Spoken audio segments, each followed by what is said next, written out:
ഉഷാറായി അടിപൊളിയായിരുന്നു അല്ലേ? മനസ്സിനൊരു റാഹത്താണ് അല്ലേ? എല്ലാരും കൂടി എന്തിലൊക്കെ കേറി എന്താ എവിടേക്കാ കണ്ടേ?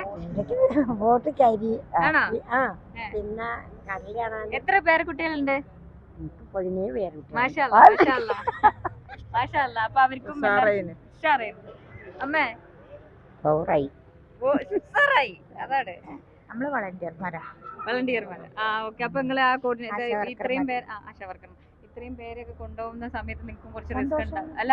ഈ ഒരു അതില് എന്താന്ന് പറയാ, പക്ഷെ ഇവരെല്ലാരും ഏത് യാത്ര പോകുമ്പോ നമുക്ക് ഇമ്പോർട്ടന്റ് എന്താ വേണ്ടേ? എല്ലാവരും നമ്മളോട് യോജിക്കുന്നവരും കൂടിയാണ് അല്ലേ? ഇത് ഒരാൾ മാറി അപ്പൊ അതിനെല്ലാരും ഹാപ്പി ആയിട്ടാണ് ഫേസ് ഒക്കെ എല്ലാവരും കാണുന്നത്. ചേച്ചി സന്തോഷമായി, ഹാപ്പി ആയിട്ട് എൻജോയ് ചെയ്ത് പോകുന്നു.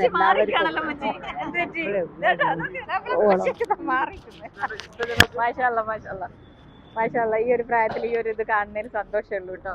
അപ്പൊ സാറായി യാത്രയൊക്കെ സന്തോഷമായി. അപ്പൊ ഞങ്ങൾക്കും ഇതൊരു ഇതാവട്ടെ, ഞങ്ങളെ ഉമ്മമാരും ഞങ്ങൾ വിടണല്ലോ.